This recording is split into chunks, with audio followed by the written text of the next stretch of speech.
«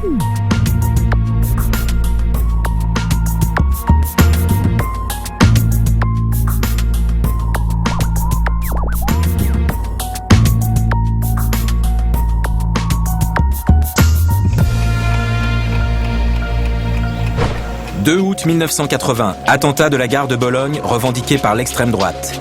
Une bombe laissée dans la salle d'attente de la gare tue 85 personnes et en blesse 210.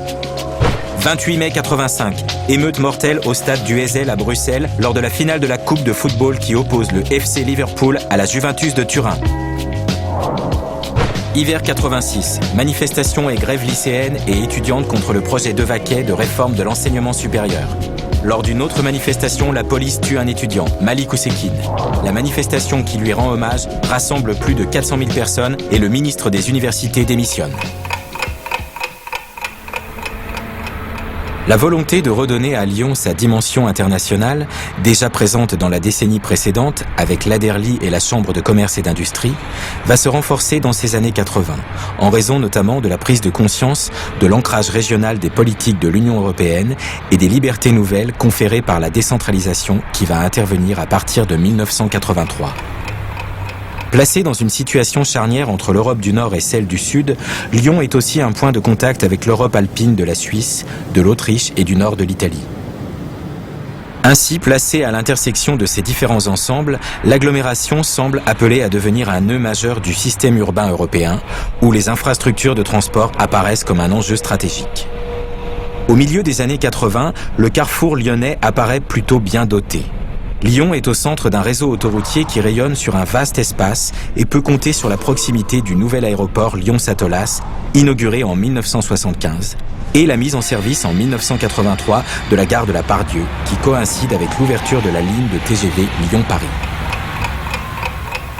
Dans ces années 80, plusieurs mouvements ou associations à dimension internationale vont être créés à Lyon dans le champ de la santé, de l'humanitaire et de la solidarité. Les réseaux lyonnais jouent dans cette émergence un rôle important. Ceux liés au catholicisme social et à la faculté catholique, comme le Centre international d'études pour le développement local, et ceux liés au monde de la santé avec l'implication de personnalités, en particulier de Charles Mérieux et d'élus de tous bords. Handicap International est fondée en 1982. Elle va engager une double action, mobiliser l'opinion publique pour forcer les États à renoncer aux mines antipersonnelles et monter des actions de déminage et de prévention auprès des populations civiles. Elle sera reconnue d'utilité publique en 1997.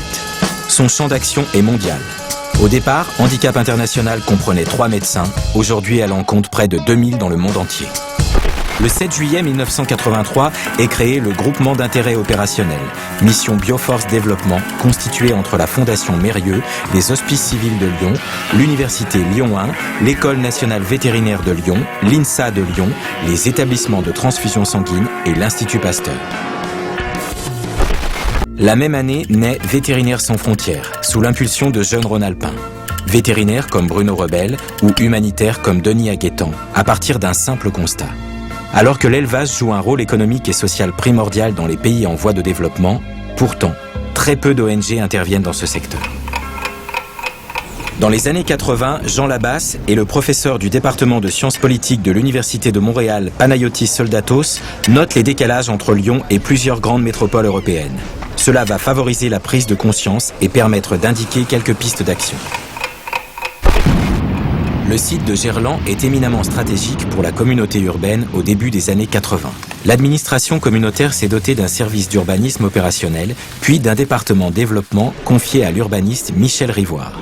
La technostructure de la communauté urbaine entend démontrer sa capacité à prendre en main le développement de l'agglomération à travers la requalification du quartier de Gerland pour en faire un quartier néo-industriel. L'aménagement de Gerland est relié dans l'esprit des élus lyonnais à l'ambition de faire de Lyon une métropole européenne. Le dossier de Gerland est le fruit du travail réalisé par l'agence d'urbanisme et les services de la ville et de la communauté urbaine de Lyon, sous la responsabilité de Jacques Moulinier. Au départ du second mandat de Francisque Collomb est lancé le plan Technopole. L'objectif du plan est de révéler les secteurs d'excellence qui porteront l'économie lyonnaise dans les prochaines décennies et de réussir à ce que la recherche, l'université et l'industrie travaillent main dans la main pour renouveler le tissu économique. Le plan entend développer la technopole lyonnaise et à l'intérieur de celle-ci, 3 technopoles organisés autour des principaux centres universitaires et scientifiques de la région lyonnaise. Gerland qui va accueillir en 1987 l'École normale supérieure de Lyon, la Doua autour de l'INSA et Lyon 1, et l'Ouest lyonnais avec Centrale, l'École vétérinaire et l'École supérieure de commerce. Le projet est clairement inscrit dans une politique de rayonnement de Lyon au niveau européen. L'Aderli contribue aux délocalisations-implantations qui constituent une nouvelle carte dans la compétition entre les villes. Elle va réussir en 1987 celle du Centre international de recherche sur le cancer de l'OMS. En 1989, Interpol, organisation internationale chargée de promouvoir la coopération policière, installée sur le site de la Cité internationale, dont le projet avait été lancé dès le début des années 80. Les débats lors du colloque Demain l'agglomération lyonnaise en décembre 1984, qui est le point de départ de la démarche Lyon 2010 de révision du schéma directeur de l'agglomération lyonnaise, font ressortir plusieurs éléments de stratégie mis en application au début des années 90.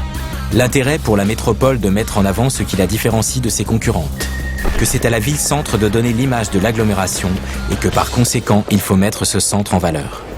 Et dans un contexte où les cités s'embrasent, où le Front national commence sa percée, les débats oscillent entre une revendication de droit à la différence et celle d'un droit à la ressemblance. Dans tous les cas, on revendique une égalité de traitement. On parlera plus tard de lutte contre les discriminations. Plusieurs élus affirment haut et fort que le rayonnement international de Lyon impose une solidarité d'agglomération.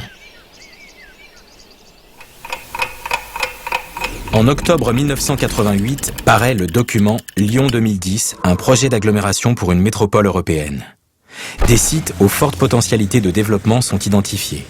Pardieu-Villette, Porte du Rhône, Porte Sud, Porte des Alpes, l'Ouest lyonnais. Les politiques prioritaires de développement pour l'agglomération sont le développement économique et l'université et la recherche, les communications et les transports urbains, l'habitat et le cadre de vie, l'attractivité, l'image et le rayonnement de la métropole et l'environnement. Lyon 2010 promeut une double ambition pour l'agglomération. Faire de Lyon une agglomération internationale et agréable à vivre. On retrouvera ces axes dans le programme de Michel Noir. À la suite de Lyon 2010, l'association Région urbaine de Lyon est relancée en février 1988. Jean Rigaud, député du Rhône, vice-président de la Courlie, annonce aux représentants des 810 communes concernées par la RUL qu'il faut se doter d'un outil susceptible d'évoluer dans le temps pour permettre à l'agglomération de relever les défis qui lui permettront de devenir une métropole européenne. Les grandes villes se comparent à celles dont elles se sentent proches ou concurrentes. Le réseau des Eurocités est constitué en cette fin de décennie. Lyon est une des 6 villes fondatrices de cette association avec Barcelone, Birmingham, Francfort, Milan et Rotterdam. Les objectifs de cette association sont d'influencer la politique européenne afin de veiller à ce que l'avis des grandes villes soit pris en compte lors de l'élaboration des politiques. Faire pression pour que les autorités locales soient associées au programme de l'Union européenne, améliorer les transferts de connaissances et d'expériences entre les villes. Ce réseau d'échanges réunit depuis une centaine de métropoles.